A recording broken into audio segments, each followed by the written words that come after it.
That's what I'm talking about, son. Get you some of that daggone pie. Woo-hoo! Looky there. There's your bug-eyed big one right there. Getting started. We're getting started. Here's what I'm talking about. Gosh dang gorilla. Let's go, baby. Straight meat. God, look at that biggin'.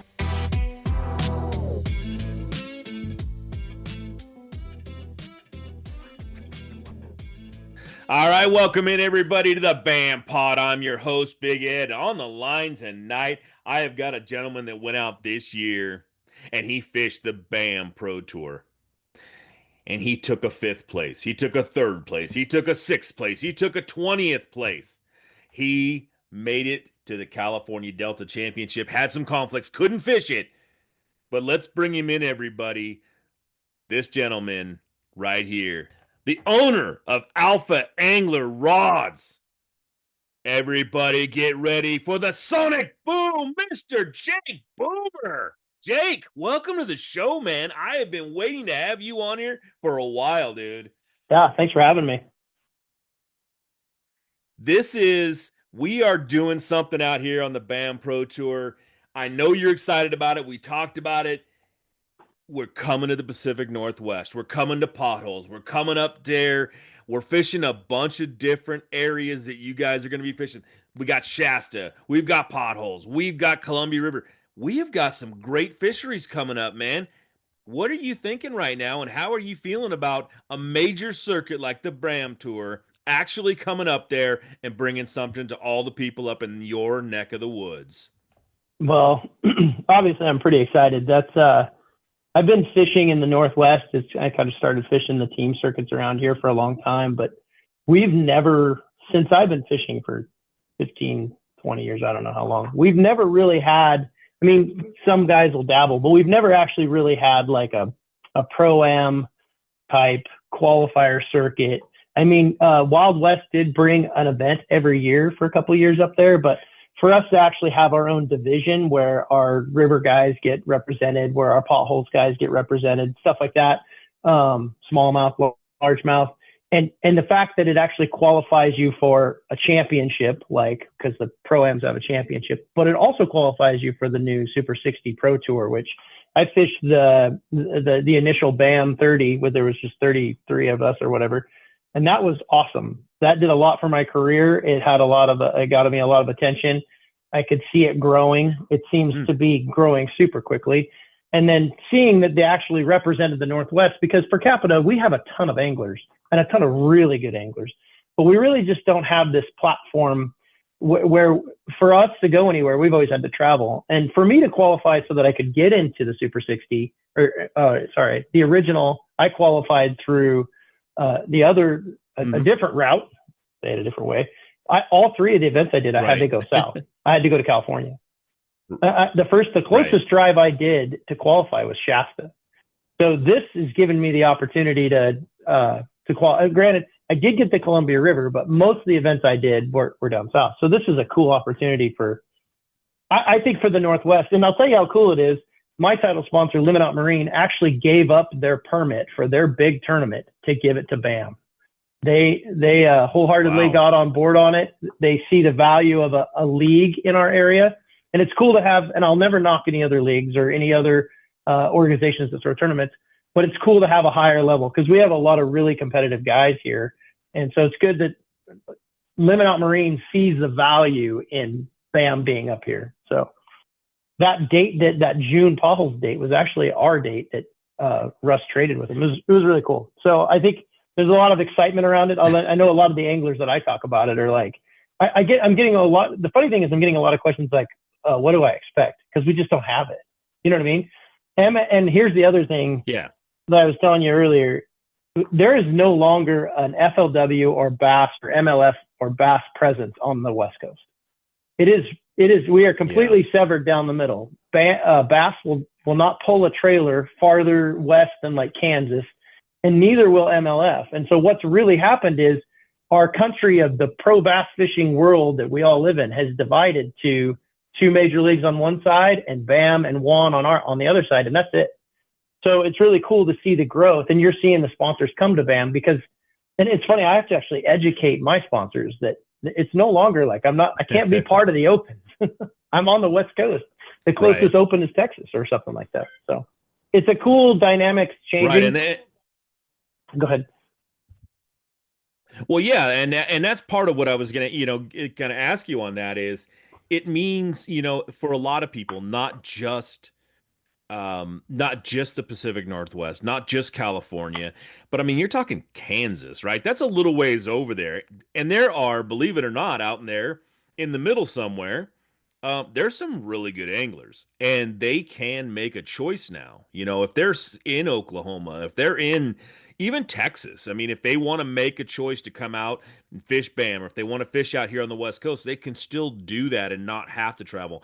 I don't know in the future where BAM will go. I don't know how far out they'll go. I don't know what Mark is on his mind. I'd love to see, I'd love to see us have 3 or 4 divisions over here on the West Coast that actually grow and create something, where anglers that are out there that are they're just such quality anglers. You said it in there, there are so many good anglers just in the Pacific Northwest that aren't being seen, that aren't being highlighted, that aren't being shown. And now they have that opportunity to come out and shine, right? To step up to the big leagues and say, hey, I'm here. This is who I am. Watch out for me. That's something that hasn't really been around. Yeah, it's a good opportunity for guys that, I mean, a lot of guys think, sponsors this and stuff like that, but there's just a really competitive group of guys that maybe they don't care about the sponsor exposure, but they want a higher level. But then there's the group of guys that are, unfortunately up here, all we have is team events. And it's really hard to go to a prospective sponsor and be like, yeah, I do great. And me and my team partner do. They really limits the kind of involvement or the kind of contracts they get. So having something where you're, you're going into BAM's media platform, which I think it was kind of proven last year. It did really well. I know it helped me out. I know it helped a lot of my peers out. So you're going into an environment where you're owned, where you're part of a larger media organization and Mark spends a lot of time highlighting anglers and tournaments and techniques and stuff like that. So getting to do that and getting to the Pro-Am level, and it's just a way to, like I said, for the Pacific Northwest, we just don't have it. We haven't had it in a long time. I mean, the last time FLW had a really big event up there was they were coming to the Columbia River, but that was quite a few years ago. That was National Guard days. So we haven't really had that. Now we do. It's pretty exciting. I don't know how to. Sometimes I have a hard time explaining to people what it really means because it's going to be a tougher road. Anglers are going to have to work hard, but I think there's a lot of our guys up here that already do that. They're already tough. They already pre-fish as hard as they can, and they're great anglers. So, yeah, you're talking about the first event is a dual event. Shasta. You talk about working hard. I mean, this is a lake that is a great lake to fish, but at the same time can be very stingy, very tough. At any given moment, you can really struggle on that lake. You've been out there fishing a little bit right now, and let's talk about that. But I also want to talk about the fact that it's a dual event. That means that one of the things that we talked about earlier was that the California swing of the BAM Trail will be over before the Pacific Northwest is over. So if you don't, if you want to try to dual qualify, you can do that, right? Yeah. I don't know. I don't know if Mark is just like this hidden genius, but however he pulled it off was pretty cool. So the first event, for those that nobody that doesn't know, the first event is a dual qualifier, which is Shasta, which those early Shasta events draw a ton of boats. And I can see why people love Shasta. I was just down there last week and fishing a Phil's event just because everything's kind of getting cold up here, and I want to learn it, and I like the spotted bass. But we'll go. I can tell you about that after this. But so I went down there and endured 5.5 inches of rain in one day. That's crazy. But by starting the Pro-Am leagues down there and making the first event a dual qualifier. So that event is the points that you get from that will allow you to move on to the California swing of the Pro-Ams or the Northwest swing of the Pro-Ams. So what's genius about it is if you do well or don't do well in that first one, you can do the California ones. And if you don't qualify, those California events are over before the Northwest ones start, which allows you to be like, I think there'll be a lot of California guys that are like, hey, I really want into the Super 60, I want to make that top 10 or top 5 or whatever it is, they'll be able to go right up to fish potholes in the river. And so I think that's great. And vice versa. The Northwest guys that really feel strongly about wanting to do well, they'll have 2 chances because they can go down into Maloney's in February and go to, I think it's the Delta in March. They'll have actually 2 shots to get in. So that's pretty cool, because if you do one event and then another one and it kind of goes back and forth, you play this game of, well, I don't really know if I've qualified or not. This way you'll know I'm either in or I'm out, and I will choose I'll choose the Northwest swing. So I think that's cool. I think it'll bring bigger numbers up north, and guys will get to see how cool potholes really is. And the California guys that haven't seen the Columbia River will get to go catch 100 fish a day. Like, fun stuff. It's going to be cool. Yeah. Yeah, that was absolutely I got lucky enough to go out with Mark for just a few hours on the Columbia River. Never seen it before, never been on it before. Out of the Boardman, we were up there. I don't even know what the name of the pool is. I know there's like 18 different pools up there, so I don't know them all. But the one we got to fish out of right there at Boardman was absolutely a blast to throw some topwater, to throw baits, and watch these things come out in schools of just. I mean, there were 5 and 10 6-pound bass, in schools of smallmouth, swimming around trying to eat your bait. It's like, what is going on? This is awesome. I can't even imagine, and now you talk about someplace like Potholes. You were talking earlier that it's a flipping, punching, just a wonderful place to fish. Largemouth though, right? And that's, up there. So I think there's some exciting things coming that people haven't seen. And what you said right there, the people that haven't seen those areas, you're going to get an eye opener and an opportunity, if you want to take it, to really see some great water. I mean, and I think that's kind of what a lot of guys want to do: fish against the best on the planet and do it in some really cool areas to fish, right? Yeah, we're definitely getting to highlight stuff that all of us know about, like Potholes is that, and we have events there all the time. It's like, I would say it's kind of like our Clear Lake without the monsters, right? People love it. It's funny too, for the California guys that might hear this, the traveling guys, the guys that don't have the history on that place, tend to do better. It seems like they show up and they don't know what they think they're doing wrong and just do good. You know what I mean? But it's flooded sand dunes, which is crazy, with tons of willows. And literally, you could flip for a whole week and not flip the same bush twice. It's power fishing, largemouth. It's great fishery. I'm excited that it's going to come up there and there's going to be a lot of media behind it and people talking about it. Because back in the day when I first started, it would get a big, like a Bass Nation event here and there. It was just such a cool place. Mm-hmm. Now it's going to be back on camera. I mean, Limit Out Marine was throwing large tournaments, especially during COVID, like 100-boat tournaments there with really big payouts. They were giving boats away and they were filling the fields. It was definitely an opportunity, and I'm glad that Mark, kind of targeted that lake and worked with Russ to get the permit. I think one of the most interesting things that we're talking about right now, and you can say I'm wrong or not, but we're talking about, a Super 60, which will probably be 70, but a Super 60 of a real life. I mean, when you hear Bassmaster, when you hear MLF, you think real tournament. You think big names, big guys, real money, real sport. You're there, right?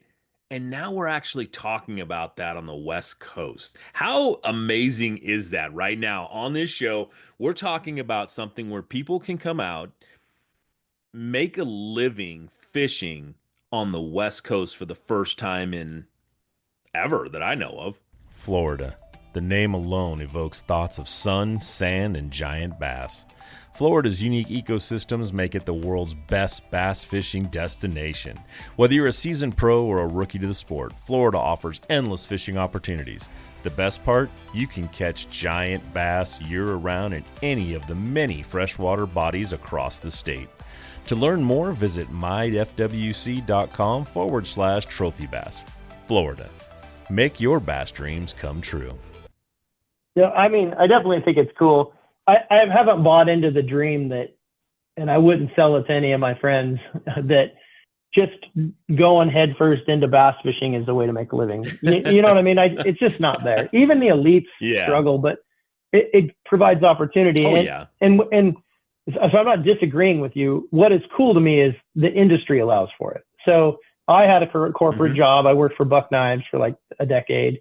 I had a great job, but I loved fishing. I loved competitive fishing. So I started my own company and I started fishing. And so there's some balance there, right? Like you have to be good at your company and you got to learn, you got to know what you're doing there to do well. But by being part of the industry on all facets, right? I'm a pro angler. I sponsor pro anglers. Right. I have a company that sells into the industry. I buy from the industry.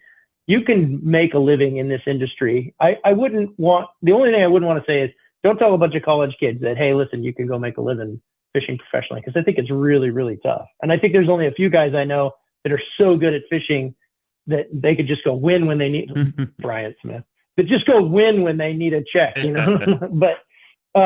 But yes, that's what's cool about it. The thing about the BAM, what BAM I don't know. is, You know what? Hold on one second. You said something right there.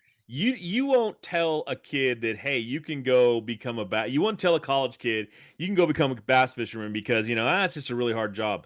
But you're willing to tell them to become a football player, a basketball player, a baseball player, because that's there's like 1 in 100,000 chance. I mean, you bet a better odds of winning the lottery than you do of playing basketball, baseball, or football, unless you're just really good. And then you drop Bryant Smith in there and go, oh yeah, you know, or you could just win, you know, whenever you want, like this guy. But it's one of those things, right? I mean, you have to have dreams. I mean, you got to give some, you know, if a young kid coming up in college wants to make a living at bass fishing, at least now, and this is another really cool thing that Mark's doing, is there is a college level coming in and a high school level coming in. These guys, you know, not a scholarship, a scholastic event is going to be a part of these events, you know. I mean, that's very, very cool. But now there actually is a chance for somebody to, if he wants to be a professional bass fisherman, and you know, if you're in the industry, you're an owner in a company of a rod company, you know, it's not about what you make dollar wise on the water. It's about what you can do for the companies like yourself. You know, are you a good advertiser? Are you a good spokesman? Well, then go to college, get your, you know, degree in business marketing, learning how to speak in front of the public, coming on and doing everything you can. I mean, I look at a guy like Colby Pearson, who won 2 last year, by the way, which I bet that he wishes he could win 2 next year, because he'd be sitting pretty darn good. Yeah, he would. You know, and you look at that kid coming up, it's like, hey, there's a good guy. I don't know, some guy named Luke Johns, you know, he's out there doing a pretty good job. We've got some good names coming up.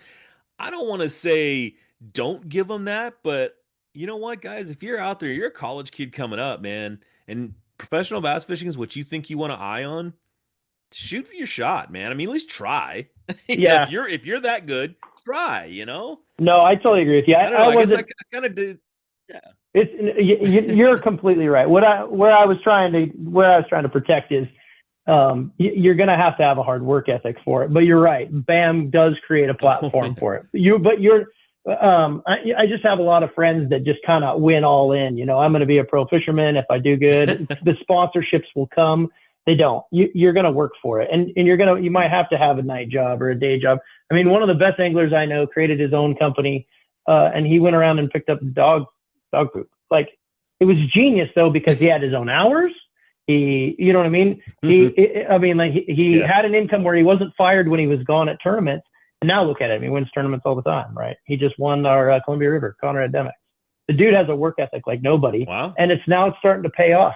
But when he was first coming up, he had to have that gig. But now he has a platform. He has a West Coast platform. And I'll tell you a funny story. When we were, when the BAM 30 this year, the Pro Tour 30 was getting put together. Yeah. He called me. He goes, now I'm going to have to travel because I know MLF isn't coming back. I don't know what I'm going to do. And I'm like, hey, trust me, just give BAM 1 year. I mean, you're going to talk about spending so much time and so much money. And I did it. I fished 2 years on the NPFL. Every time I left the house, my average duration of being away from home was 13 days. You can't do that with a normal job.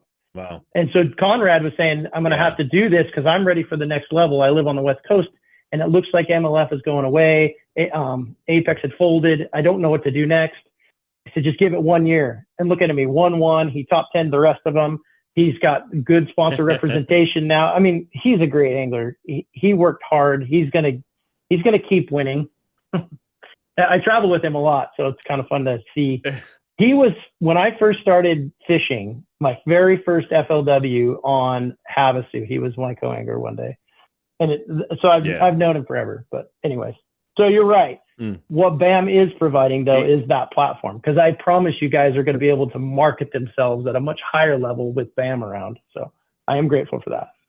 Oh yeah, and I do look at Conrad, and it's why I dubbed him the Quiet Assassin. That guy comes out of nowhere and just takes that tournament, man. I mean, he's just that guy. He comes out. I talked to him on the show, and he's like, I just like to go out and fish, and I just come out to do it. And it's like, okay, well, he just puts his head down and goes to work, and when he comes out, he just does it. It's like he is that guy, you know. I mean, and that's he's such a good person, that you mentioned in there. I mean, when you see a guy like Colby that wins 2 of them back to back, but you got to remember, Conrad was in the top 10 on all of those. Yeah, he was right there for a long time. Yep, I think he only missed 1 top 10. I think it was Thermalito, and he just barely missed it. But he's the epitome of come from, he didn't have no college degree. He's just a hard worker. He's a phenomenal fisherman, but he believes his time on the water. He bought a 1 or 2 year old Nitro that had 130 some odd hours on it. He had to buy a new motor for it 2 years later because it had over 800 hours on it. That's just, he's a guide now, obviously, but I mean, that's who you're fishing against. like if you take a day off, Conrad comes up to the Columbia River, having never seen it, never spent any time on it. We're really good friends, so I kind of gave him he didn't ask for extreme details. He just said, hey, give me some generalization. And he wins the tournament in 3 days and beats the locals, beats their pants off. So I think that's pretty cool. Yeah. That is pretty cool. I mean, it's awesome to see, that if you put in that hard work, if you put in the effort, if you go out and do that, you can excel in this sport. And you talked about the guys that are up there. How many other anglers like Conrad are sitting up in the Pacific Northwest that just aren't, known, or they're only known where you're at? I mean, you talked about your limit out marine tournaments. I mean, there's guys fishing those things that I'm guessing you're not winning all of them, right? No. I wish. Okay, so I mean, there's obviously some really good anglers up there, because you don't, I know that when you're fishing just team tournaments or whatever, there's a certain level of, I don't want to say it's a lower level event, but it is kind of a lower level event to fish as a team. You got 2 guys working together to fish, which is hard in its own right, and it's not easy to do. And I'm not belittling it, even a little, but it is, it's different. But when you have anglers coming out of nowhere that have never been seen before on a major circuit or a major level, and all of a sudden we're talking about them coming and getting their own platform, Mark is bringing them something to come out and say, hey, you say you're good, come show us you're good. And we're doing that, right? I mean, that's what BAM's doing right now. This show, I when I got this in my head, I said, you know what? Here's a guy from Spokane Valley, Washington, which is on the border of Idaho. You're traveling around, you've got to move a long ways. You're coming from some distance, it's cold up there. I just got back from Washington. I was up there, and it snowed. It was nice. It was beautiful up there. It's cold, but I saw that and I went, it's wintertime, and that's what we're looking at, is this wintertime fishing. Now you're talking about coming up there. You were just on Shasta. It was cold fishing on Shasta. You had 5 inches of rain. Hey, I took 5 inches of snow when I was in Washington, so I understand what it's like to be in that. It was great to be around it, but you're traveling a long ways, and you're not getting seen unless you make that big travel. I mean, there's a guy, Luke Clausen, he's up that way. He's being, people know who he is. Cody Meyer, he's up that way now. He's up in Idaho. He started in California, but he, but he, and now he went, I guess he moved back down south. I think he went south there, right? Yeah, southern Idaho. Somewhere. Yep. Yeah, southern Idaho. Okay, so so it's like now he's, it's up there, but he's up that in the Pacific Northwest. I don't know if those guys are gonna, try to want to be a part of this stuff, but it gives them opportunity. I mean, you could be actually fishing against some of the top anglers in the entire country. And I've always said that the West Coast has some of the greatest bass fishermen. And we've put out some big names that have gone, back there and done pretty well. Oh yeah. So, you've got the Skeet Reeses out there. You've got Greg Gutierrez who went out there, came back, did that whole thing. You've got, the Bennett brothers went out there. They did it. I mean, you Ishman Rose out there doing it. There are so many big names coming off the West Coast. And now I think we're being able to see them. But with, I started this show tonight because I wanted to talk to you about some wintertime bass fishing. And there are guys who are going to go, man, we talked a lot about the tournament. Let's talk about some wintertime bass fishing. What do you think? Yeah, sure. You just spent some time on Shasta. What do you, don't give up what you're doing, but what do you focus on wintertime like this? What is it that now I know, spots are a little different than largemouth, that sort of thing. So you're going to do it, but what are you focusing on right now when you're out there and you get to a lake and go, okay, it's winter. This is what I'm going to do. Well, and that's a good question, because one of the reasons I took a trip to Shasta was just because I don't fish much in the winter up here. I know that when I do fish, we generally fish for smallmouth. They're a lot easier to catch, and we have a lot of them. And we like to throw blade baits, and like a beetle spin is really good, one of my favorites. And some guys do really well, like dragging a jig around. The cool thing about spots, and one of the reasons I think Shasta is such a hotbed for winter fishing, is spots. They can go deep, but they seem to be shallow all winter long. And so, and they seem to be a little bit more aggressive. You don't have to drag a jig in 80 feet of water super slow to get that bite, like the smallmouth bite. And I know I'm exaggerating there, but the cool thing about Shasta is a couple of years ago, I didn't know what I was looking for. I don't even know how to catch a spot. We don't have spots up here. They just think differently, but they're a blast. And I've learned a lot from Bryant Smith. I got to give him a lot of credit. He's really kind of helped me out, because the learning curve seemed a lot bigger than it should have been. But he just teaches you how to focus on winter type stuff. The cool thing about Shasta is they rotate around in the same areas. If they're on points, they could be on the side of the point or the front of the point, or they could be out deep, or they could, it's easy to check 5 different things. Check the flats, check the points, the sides, and it's easy to move around, and you get lots of bites doing it. So on Shasta this last week, we really focused on the sides of points, which I feel is like when they really get to feeding, they get out off the end of the point, and they might be in 5 or 6 feet of water. And that's how you catch the big ones. But when they're a little less, I don't know. I think boat pressure has a big deal. Shasta gets a lot of boat pressure. That happens up here a lot too. Boat pressure, when they kind of get off the shallower, flat ends of the points, they go to the sides, the steeper side of the point. And that's kind of what we focused on. And I'm a believer in the Nico Rig Senko, thanks to Brian Smith. We actually developed a fishing rod around a 5-inch Nico Rig Senko just because of how well it works. You just catch so many stinking fish. It's awesome. But that's kind of, we were looking at a lot of main lake points. I know there's a creek bite that happens a lot, especially when there's a lot of runoff. Jake Boomer is not the guy that should be talking about that bite. I'm just being honest with you. Like, I don't understand it. I can run run-ins and creeks, and I look for the warmer ones, and that's just not something that a bridge I've crossed yet. So yeah, that's up here in the Northwest. A lot of guys are out deep. I know there's some of our lakes, the smallmouth stay a little bit shallower, but it's steep breaks and rocks. I will tell you, the sneaky squirrel bait, the takeaway sneaky squirrel bait is the beetle spin, or we call it like it has a little blade in the back, like the peanut. It's just a lead weight with a blade in the back and a treble hook on the bottom, and smallmouth seem to really like that in the winter. That's a great bait up here. But thank God for Shasta in January for the BAM Pro Am, because I don't want to do that. I want to go down and catch 50 spots a day.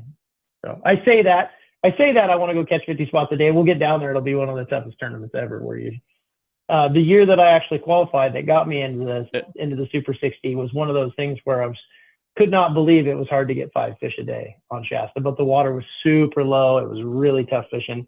I don't think it'll be like that in a month. Hey folks, Randall and I want to talk to you real quick about choosing the right electronics mount for your bass boat. Mark and I have been partnered with Bass Boat Technologies from the very beginning, and we know the quality and effort that BAM Foster has put into this company. Custom, that's the one thing that I think about whenever I think of Bass Boat Technologies.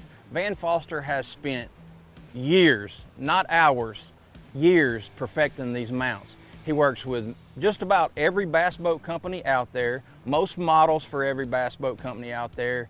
He has spent the time working on these bass boats. So what you get is a custom fitted mount, not some mass produced universal mount for every bass boat out there.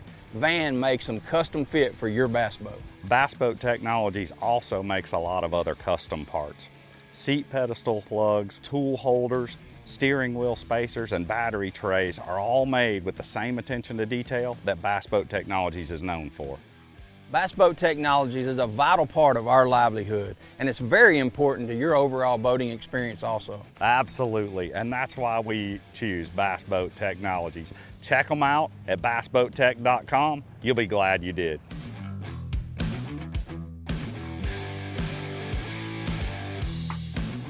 I was gonna say, how was the water when you were up there? Was it up? Was it down? Was it just like kind of like common average pool? I mean, maybe you don't even know, but I mean, it wasn't like you were launching off of, dirt again, or were you? Yeah, we were. It was lower than, it was probably 40 some feet lower than it was last year when we were there. Last year was a pretty high year, but for the guys that know, like, you had to go a long ways down the ramp to get in. It was a single lane ramp at Bridge Bay, which kind of surprised me that much water went out of the system. But I'll promise you that after the 3 days I was there, they have at least 10 more feet. Maybe not 10, but yeah. I don't know. I don't know if anybody's.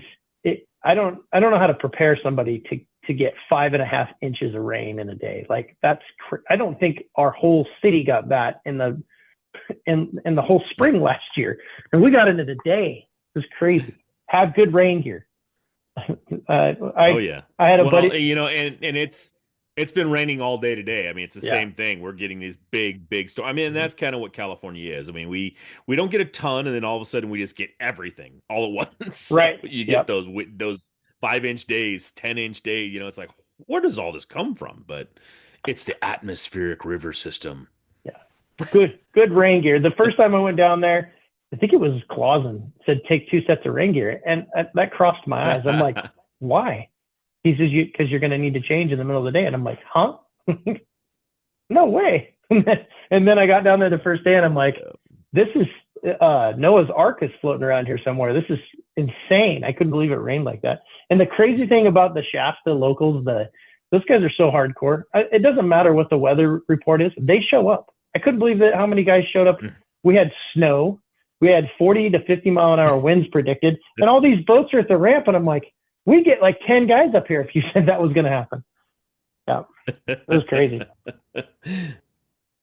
How was the fishing overall though? When you were there, were you in that 50 catching 50 a day or? I don't think we were there. Probably 40 a day. Team tournament, obviously. And okay.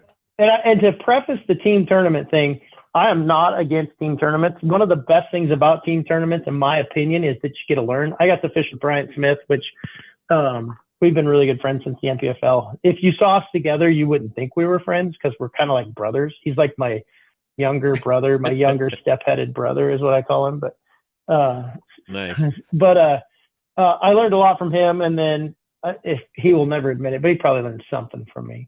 But I brought him up here to do a couple tournaments. So I like team tournaments for the learning aspect, and they're super fun. They're super fun. But I also agree it's really hard to get the attention of outside endorsements and stuff because it's who do you know? Right. Like, I mean, there was a lot of tournaments where I crushed them the first day and my team partner crushed them the second day and we won. And the team gets the glory for that. They should. But I think there's a lot of that happens. Right. It's hard to measure if you're you know what I mean? If you're a potential sponsor or, whatever. So I'm a big team tournament fan. I get what you're saying. Yeah, I think even Mark considers a team tournament league moving forward, but really wants to solidify the Super 60 and the Pro Ams, which I think he's doing the right thing first. That would be my opinion, personal opinion on Yeah, I mean he's got his head it's underwater right now for quite a ways. I mean, Yeah. he's this whole thing is new to him. He's doing an amazing job at what he's doing, getting this stuff going. But it's like, don't, he just can't add anything more to his plate right now. It's team tournaments. I'm sure he will think about them in the future, but it's one of those things that. Um, I think right now, focusing on making the best Super 60 or Super 70 or Super 200, whatever it needs to be in the future to make it an absolute great event to where, there's a way out here to have that, a place where anglers can call home. And I Yeah. think that's what's basically being built. Um, as far as how this is the fishing is in the winter and how we're going to go. Let's see, we got Shasta first, and then the second event. I know I won't I won't ask you to go into like New Maloney's and Don Pedro and all that, because I'm guessing you're probably not proficient at those. But what's the second pro am event that you were looking forward to? Coming from the Pacific Northwest, what's the next event that you're like, I want to be there for that one? Um, if I'll be honest with you, if I can make New Maloney's, I will. That is, Okay. I fished a Wild West down there years ago trying to qualify for the TOC, and that's amazing. I don't know if anybody's ever played the game Mario Kart.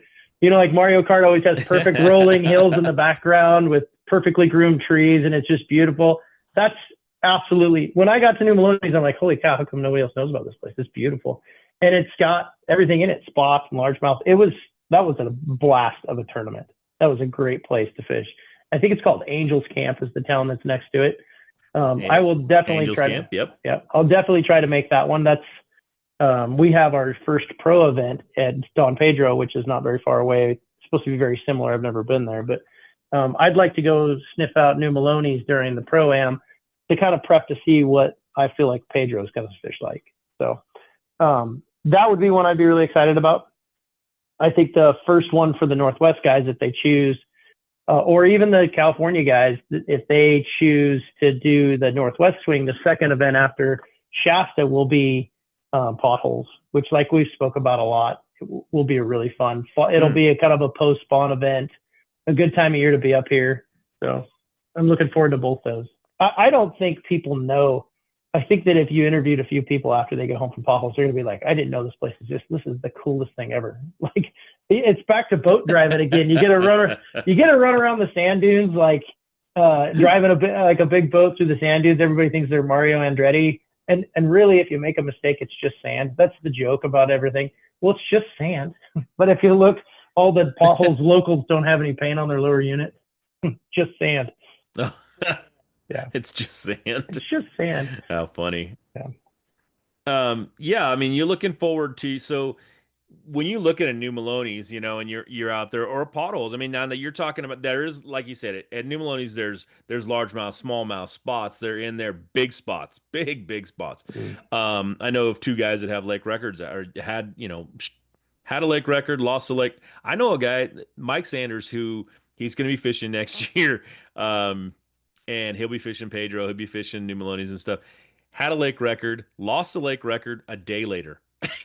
Oh, That lake puts out some really good fish. He had a giant spot, caught that thing, and I think it was either a day or 2 days later. A guy comes in there and catches one just like almost a half a pound bigger or something like that, and lost. It was like, oh man, that shows just how how great that lake can fish. Yeah, you don't even get the magazine glory. Not even like if it's gone for the next day. The guy writing the article probably just crossed the street to his buddy. Yeah, that's crazy. Oh yeah, it was.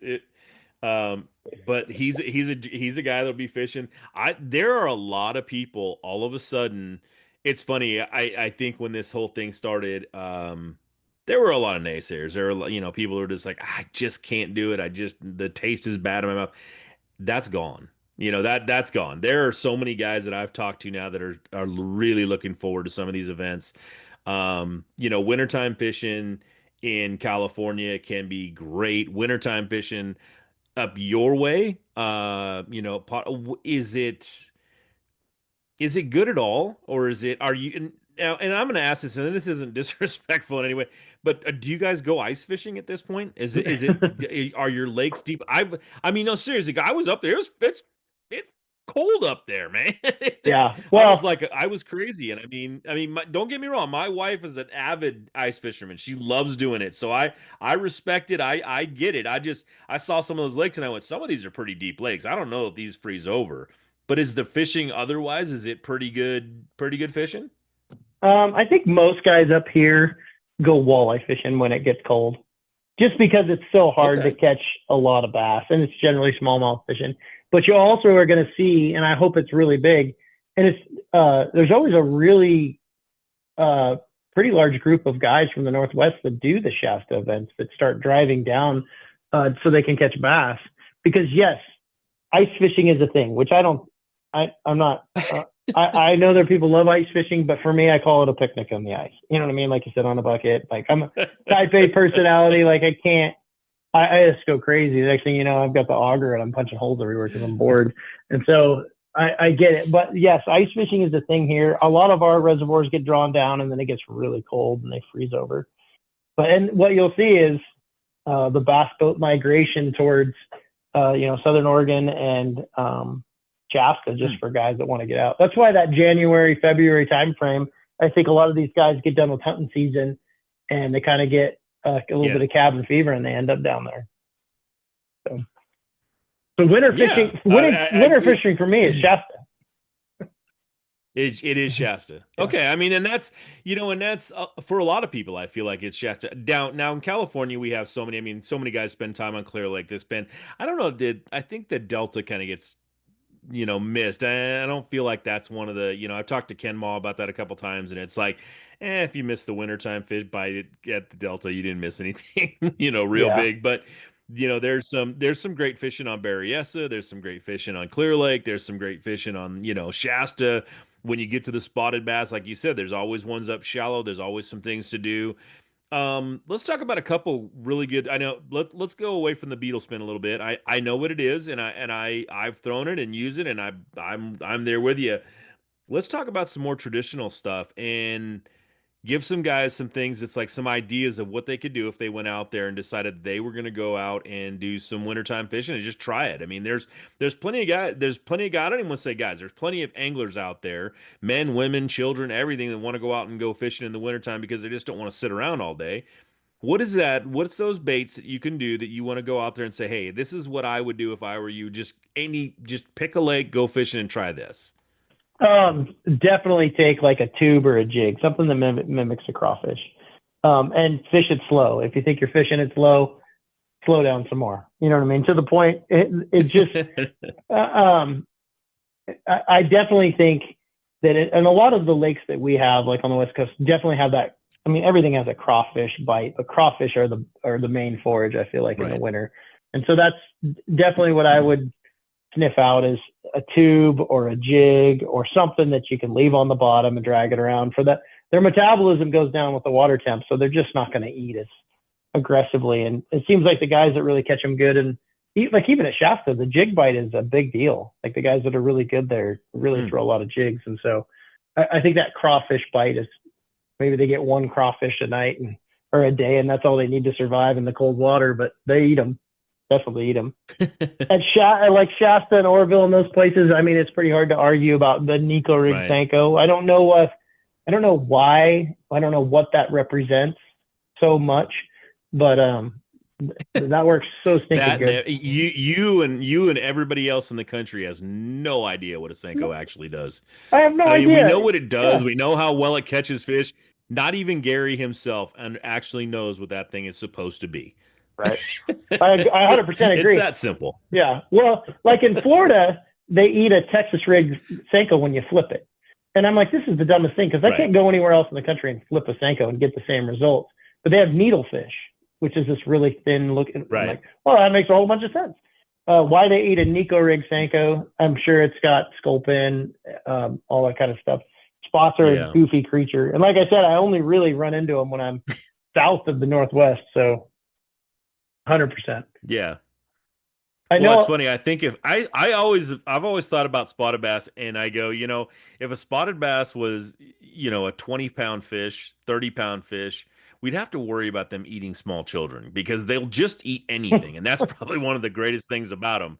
But they're a fish that you can, and I've had this told to me a bunch of times. They are the savior of California when it comes to our lakes because of the fact that we have such a giant drawdown. You have lakes that I talked to some of my friends that are out on the East Coast, and their lake goes up and down a foot, and they're like, oh my gosh, the water's low, and this is like a foot. We go Yeah. down 400 feet, and we still haven't seen the bottom yet. Yeah. So it's definitely interesting. And in the wintertime, when you've got a lake that fluctuates that much, and you've got a fish like a spotted bass, like you were just talking, Shasta, you're up there, it's wintertime, and the lake is down, 40 or 50 feet further than what it was last year. You're still looking at some pretty low water, and you're still catching fish on a regular basis. These fish are eating. How many largemouth did you catch? How many smallmouth did you catch? Probably not a lot of them, but I'll bet you caught a bunch of, 30, 40 spots. That's a good day on the water for anybody, anywhere.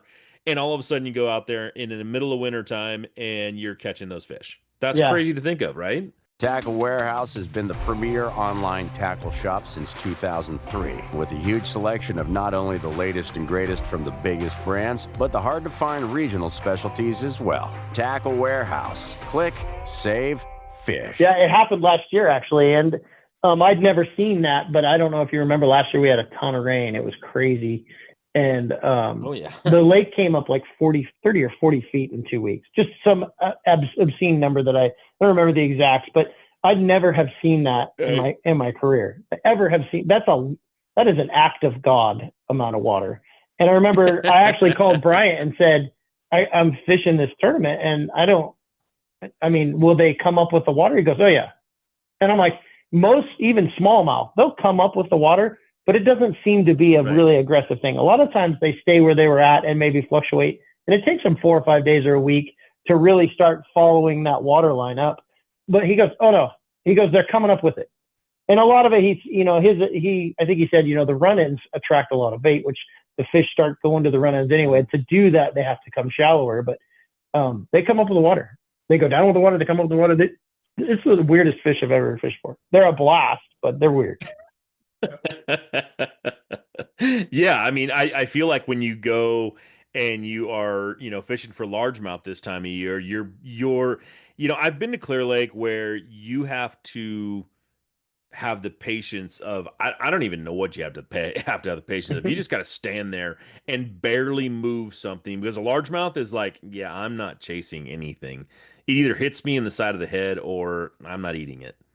But a spotted bass, I've had them, like you say, you're standing out there in torrential rain, you're watching the lake absolutely come up, and you're throwing I've been throwing a spinnerbait on the bank and watched them eat it in 2 to 3 inches of water. Mm-hmm. That's why it's so fun. Right. It's worth the drive. In my opinion, it's worth the drive. Yeah. Now, as far as structure, you talked a little bit about points, you talked about size. On Shasta, especially, we've got Shasta, we've got Oroville, we've got a lot of structure in the water as far as trees and rock piles and things like that. Is that something this time of year in the winter that you absolutely look for? Are you looking for trees? I know there's a lot of them in Shasta. Are you looking? Is there one thing that you go, you know what, this is a great spot to try and things to look for? Yeah, I like the clay banks, and. It's funny you bring the trees up because we didn't get to spend a lot of time in it, but I probably will do that when we go back. I think forward imaging has opened up understanding what those fish do when they don't want to be on the bank. And like the pit arm, for the guys that don't know Shasta, the pit arm is covered in trees that weren't knocked down before they flooded it. They did a pretty good job everywhere else, but it has a bunch of standing timber in it. And I feel like there's an opportunity to see what those fish do in those environments. Are they around those trees? Because they may not be, but I guarantee they gravitate towards the stumps that are in the water and the arms that didn't get chopped down. So I would definitely want to go look at that next time I'm there and just see if that's something that it kind of seems like a good winter spot. They have something to relate to. They can get into deep water quick, or they can come up and feed up shallow. So definitely would be looking for that and trying that out. But like I said, my understanding of Shasta has been so. I'm taking my time to learn how to play that. I've fished there a lot, but I really feel like the learning curve is I'm on that steeper part of it. I'm not gaining as much as I should. So, but yeah. Hey, you know what? There's plenty of time to learn. It's a lake. I mean, you can ask Greg. I'm sure he's been fishing it for a very long time, and I've fished it for quite a while, and I don't know anybody that's got it just completely figured out. It's a fishery that's a struggle, but at the same time, like you said, you can go out there and just have an absolute blast. And anybody sitting at home right now that wants to come out and fish those events and try to make the Super 60 next year, Jake right here has said it. I'll say it. Come out, man. Come be a part of the BAM tour and the BAM trail and what's actually happening, because it's changing the West Coast. Earlier before the show, Jake said it. He goes, there is something happening on the West Coast that people aren't seeing. Well, wake up, people. Pay attention and look, because it's happening right here, right now. We're changing the West Coast. I've said this live on TV. This is absolutely 100% changing the West Coast and what it's going to be in the future, especially for bass fishing, and hopefully for sponsorships and the way that we're actually looked at. So, Jake, we've got about 5 minutes left here on the show, and this is the time that I kind of turn it over. We've talked a lot about the tour. We've talked a lot about some winter fishing. We haven't talked a lot about Jake, so I'm going to give this over to you. Jake, tell everybody about who they just heard from, and who you are and what you're all about, man. How they can follow you. It's not going to take 5 minutes. I'll tell you that. Spread. Yeah. I just am I've always been kind of a tournament guy. I wasn't into fishing at all until I got into tournaments, and look at me now, right? I run a fishing rod company. So if people don't know, I run Alpha Angler, and I really did that because I wanted to fish more. And I've never really been a guy that just went fishing. So I'm really tied to the the tournament market. I like all the gear junkie stuff about it. I like, I don't know, fast boats. I say I like fast boats, but I find myself driving slower and slower as I get older. But I like all that stuff about it. But the cool thing about our sport that I like the most, that really drives me, is the fact that it is the only professional sport that you're chasing a live animal. So it doesn't have a predetermined end all the time. You know what I mean? The cream always rises to the top, but it's a cool sport that seems to reward the guys that work the hardest. And I also like, because the way bass fishing is structured, and what really drew me to it, is that little companies, guys with an idea, can be part of it. If you think of, even pro golf or baseball or football, it's things that people really love, or even like complex sports like scuba diving. If you come up with, if you want to be part of that industry, not just from, like sales or marketing in those bigger companies, but you can design your own fishing rods, and you have a place in bass fishing. That's what I love about it. You can come up with the next greatest lure, the Senko, for instance, and you have a place in our sport. It really allows for that, which allows you to be creative and just be a part of it from multiple aspects. I mean, how many companies right now make, just accessories that go on your boat that are doing great? DD26 is a great example. They make great stuff. People love it because, we love our boats and want to make them look good and take care of them. So that's what I think is our title sponsor, right? Bass Boat Technologies. Yes, I mean, exactly. Who doesn't have that on their boat anymore? I mean, they've come out and done something that they've taken this forward-facing sonar, and they've said, you want to protect that. Well, let's build you something you can do that. So there you go, Bass Boat Technologies. Yes, exactly.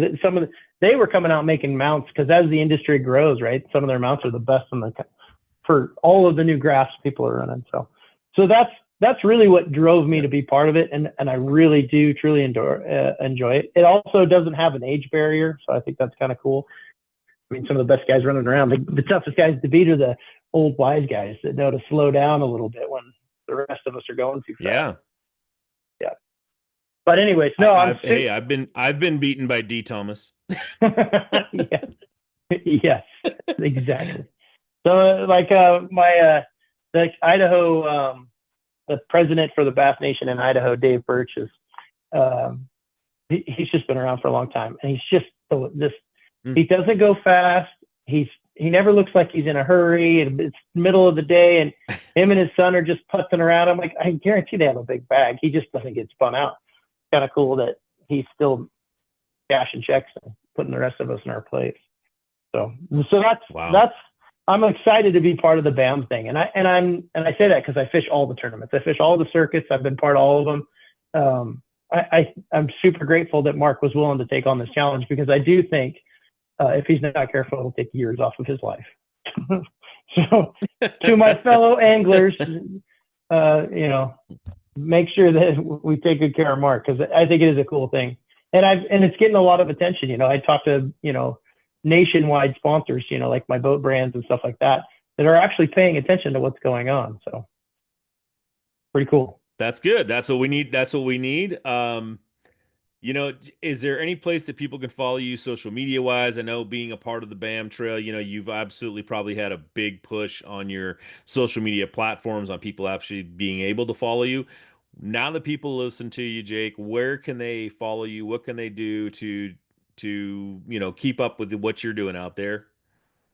I actually don't have a professional fishing page, and I kind of did that on purpose, because when I started, I really wanted to drive people to Alpha Angler, because that's where my group of people is, my anglers and my awesome customers and stuff like that. So that's the best place to keep up. One of our social media guys is always posting how I do in tournaments, which a lot of times I don't really appreciate, because they're not always good. But that's the best place to find me. I still get all of the customer service emails. I may not, they all get filtered to me, and I read most of them. So that's kind of my home, alphaangler.com, and all of our social media behind that. Okay. So.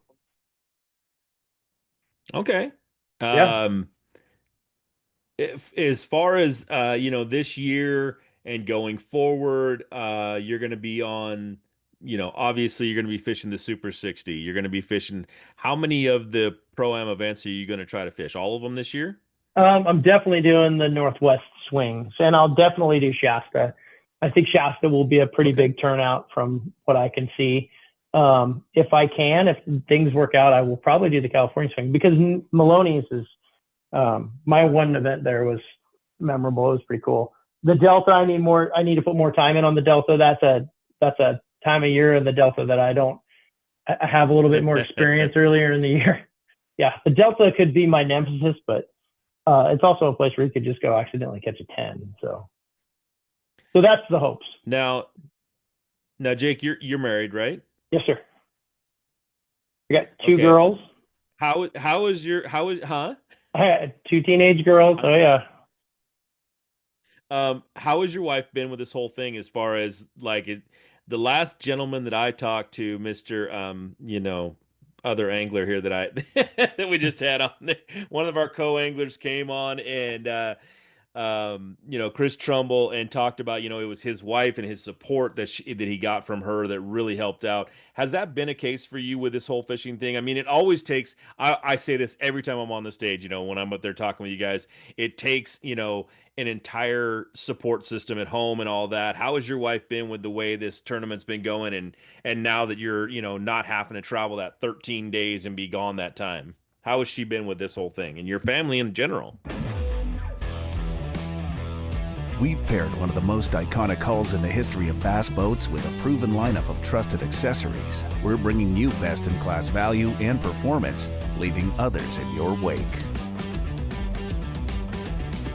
Turnkey value, turnkey performance. The Pantera 2 is an overachiever in the 19-foot category. Once you hit the throttle, you'll feel the rush, and there's no looking back.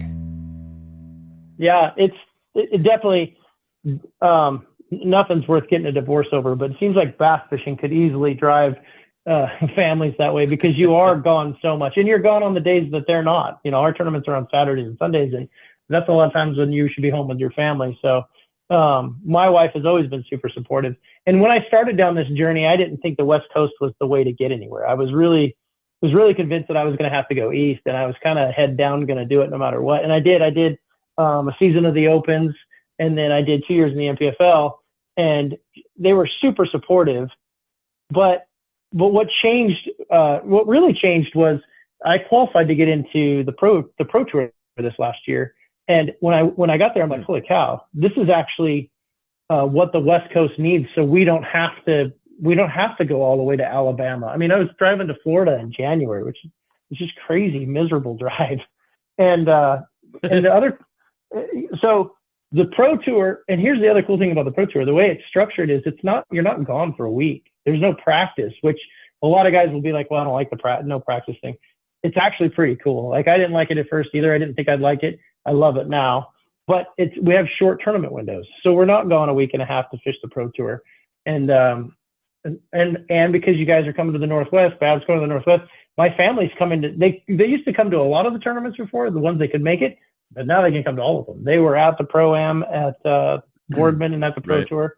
So it definitely makes it a lot better. It's, you know what it is? It's the same opportunity. When the West Coast pros didn't have anywhere to go, they all moved to Alabama. But my wife's pretty much looked at me cross-eyed and said, if you want to move to Alabama, you gotta be going by yourself. We like where we live. I hope you like the warmth. Yeah. Yeah, exactly. No, I think that's amazing. You know, it's one of the things that I say every time up there. I love the support.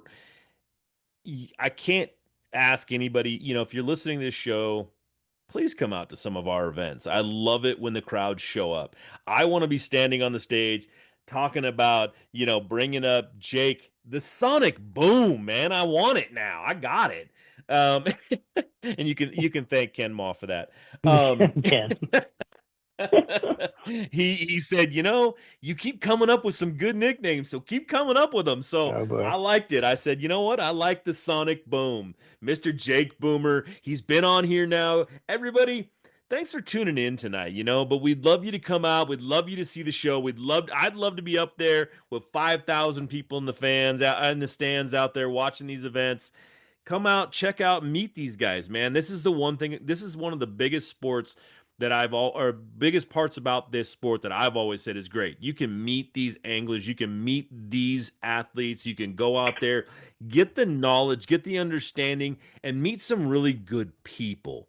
Jake is a really good person, not just a great angler, not just a great, you know, a spokesman for this business. He's a great person, and you'd want to meet him. And this is the kind of thing that can go on.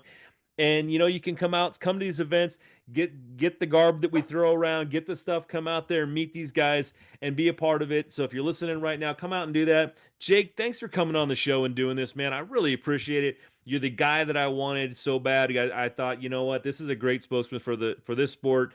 You talk about it so passionately. You talk about it so well. And now we're bringing something to your neck of the woods where we can really see everybody shine out there. I mean, don't get me wrong. You showed up last year pretty well. And so, you know, I can't wait to see you again this year. It should be a great, and just thanks for doing this, man. Yeah. Hey, thanks for having me. I really appreciate it. I look forward to next year. I think it's going to be awesome. Yeah, if you win some, we'll get you back on the show. All right, that's my next. The only way I'm getting back on is a win. All right, I'll put my head down then.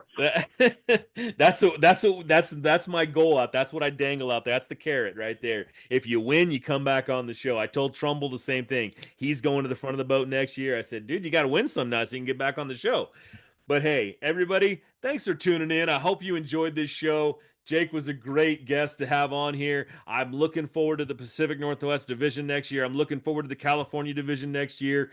This should be just absolutely fun. I hope you learned a little about wintertime bass fishing. We talked about it a little bit, not as much as maybe we should have, but hey, you know what? We'll do what we want to do. It's our show.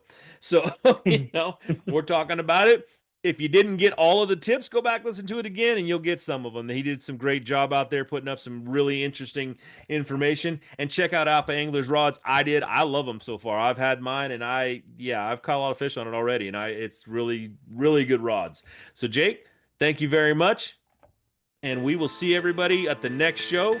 2 weeks, tune back in, and we'll have another great angler just like Jake, the Sonic Boom Boomer. Thanks for having me.